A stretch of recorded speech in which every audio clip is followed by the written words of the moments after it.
আমরা বলেছি যেখানে আওয়ামী লীগ সেখানেই ধুলাই, যেখানে আওয়ামী লীগ সেখানেই লাঠি হাতে ধুলাই করবেন। বাংলাদেশের কোনো প্রান্তে আওয়ামী গুপ্ত বাহিনী যেন বের হইতে না পারে, সেজন্য জনগণকে সিদ্ধান্ত নিতে হবে। এবং আমরা বাংলাদেশের জনগণকে সাথে নিয়ে মঞ্চ 24 সহ বাংলাদেশের সকল মুক্তিকামী সংগঠনের নেতাকর্মীরা বিভিন্ন পয়েন্টে অবস্থান নিব। যেখানে আওয়ামী লীগ পাবো পুলিশের হাতে উঠিয়ে দিবেন।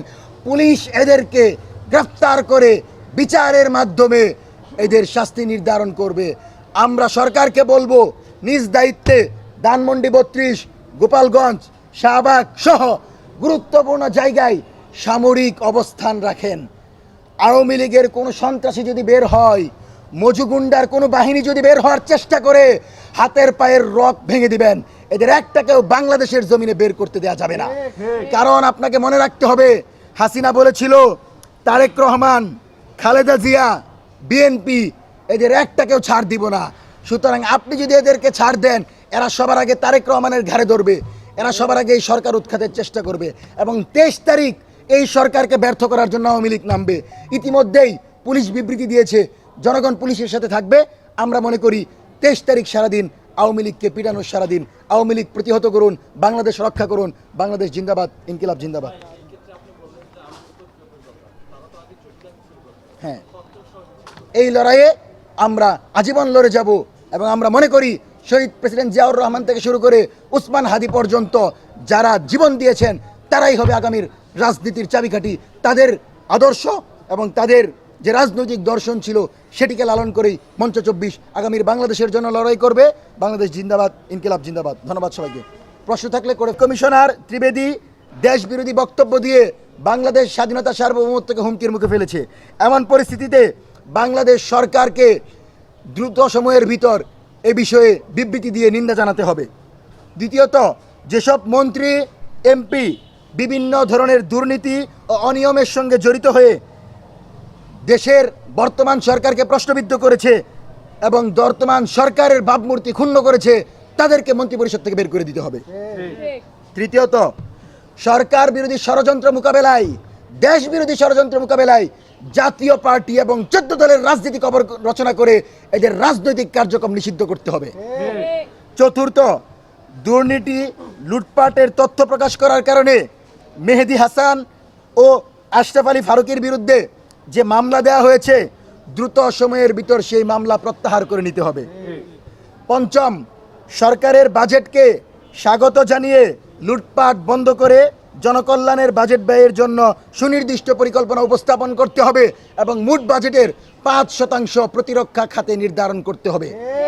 আমরা মনে করি এই দফাগুলো সরকার যদি আমলে নেয়, এই সরকার যদি নিজেদের নিরাপত্তার কথা চিন্তা করে, স্বাধীনতা সার্বভৌমত্বের কথা চিন্তা করে, জনগণের সমর্থনের কথা চিন্তা করে, তাহলে তাদেরকে এখনই সিদ্ধান্ত নিতে হবে।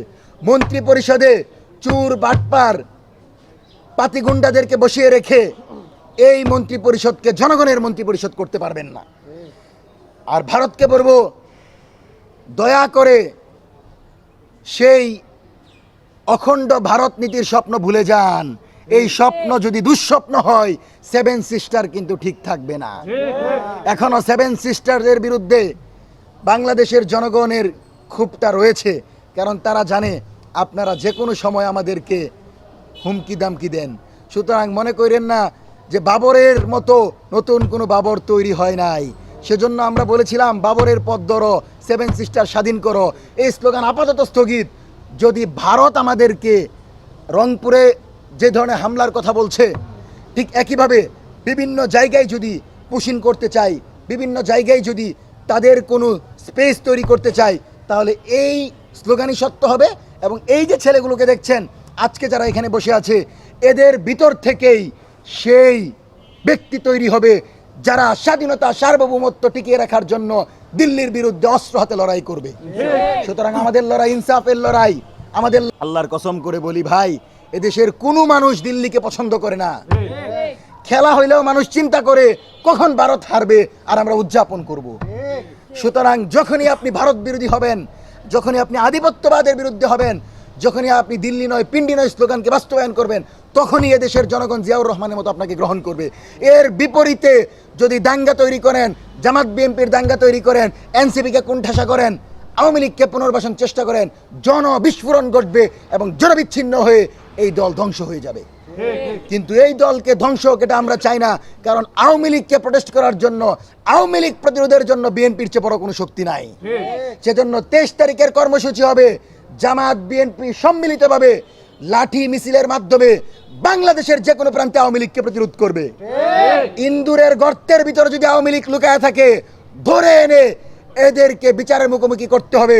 কারণ এই আওয়ামী লীগ যদি মুক্ত বাতাসে বিচারের আগে ঘুরে, তারেক রহমানের সরকার 2 বছর টিকতে পারবে না। সুতরাং এই সরকারকে এখনই সিদ্ধান্ত নিতে হবে।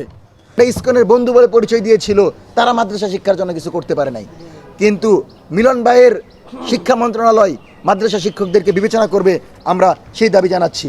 পাশাপাশি আজকের সবচেয়ে গুরুত্বপূর্ণ যে বিষয়, যে গণতন্ত্রকামী সাংবাদিক যারা শাহে আলমের মতো অসভ্য বর্বর মন্ত্রীদের তথ্য জনগণের সামনে উপস্থাপন করে তারেক রহমানের নবগঠিত সরকারকে নিরাপদ করতে চেয়েছে, এই সরকারকে জনগণের কাছে গ্রহণযোগ্য করতে চেয়েছে, সেই সাংবাদিকদের বিরুদ্ধে মামলা হয়েছে। আমরা মনে করি আবারও যদি সাংবাদিকদের গলা চেপে ধরেন, আবারও যদি ফ্যাসিবাদী কাঠামোই স্ক্রিপ্টেড গোয়েন্দা সংস্থার স্ক্রিপ্টের মাধ্যমে সাংবাদিকদের নিয়ন্ত্রণ করতে চান, তাহলে বাংলাদেশে নতুন বাংলাদেশ বিনির্মাণের যে স্বপ্ন, আই হ্যাভ এ প্ল্যান যে স্বপ্ন, সেটা কিন্তু বাস্তবায়ন হবে না। এবং তারেক রহমান সাংবাদিকদের নিয়ে সেদিন বলেছে যে এখন কিন্তু সংবাদ মাধ্যমের টুটি চেপে ধরতে আমরা চাই না। সুতরাং যেই সরকারের প্রধান পথে পথে ঘুরেন, জনগণের কাছে যান, যিনি গণমাধ্যমের স্বাধীনতা চান, তারপরেও কারা সাংবাদিকদের বিরুদ্ধে মামলা করে সেটা আমাদের চিহ্নিত করতে হবে। সে যত বড় এমপি হোক, যত বড় মন্ত্রী হোক, সেই সরকারের পৃষ্ঠপোষক হইতে পারে না। সরকারে বসেছেন জনগণের কল্যাণের জন্য বসেন। আপনার জন্য যেন জাতীয়তাবাদী দল গালি না খায়, আপনার জন্য যেন বিএনপি গালি না খায়, আপনার জন্য যেন 2 দিন তারেক রহমানকে মানুষ চুর না বলে, সেই দায়িত্ব যদি নিতে না পারেন, তাহলে এই সরকারের মন্ত্রী পরিষদে আপনার দরকার নাই। দেশনেত্রী বেগম খালেদা জিয়া বলেছিলেন যে আমরা যেদিন ক্ষমতায় আসব, জনগণের রাষ্ট্র যেদিন কায়েম হবে, সেদিন এই সংবিধান ছুঁড়ে ফেলা হবে। কিন্তু আমরা দেখতে পেলাম সেই বাম ঘরানার লোকেরাই, 71-এর মজুগুন্ডার বাহিনীরাই বিএনপিতে ঢুকে আবারও সংবিধানকে নিজেদের পূজা করার জায়গা বানিয়েছে। কিন্তু আমরা আশাবাদী, তারেক রহমান বলেছে সংবিধান সংস্কার না হোক, সংবিধান সংশোধন হবে। সংস্কারের জায়গায় সংশোধন হবে, মুজিববাদের প্রত্যেকটি আর্টিকেল বাদ হবে। স্বাধীনতা সার্বভৌমত্ব টিকিয়ে রাখার জন্য যে কোনো প্রক্রিয়ার মধ্য দিয়ে আমরা লড়াই করে যাব। এই সরকারের সবচেয়ে বিশ্বস্ত বন্ধু আমরা। এই সরকার ততক্ষণ পর্যন্ত নিরাপদ যতক্ষণ পর্যন্ত এই সরকার জনগণের কথা শুনবে। এবং আমরা বলবো ভারতকে ভয়ের কিছু নাই।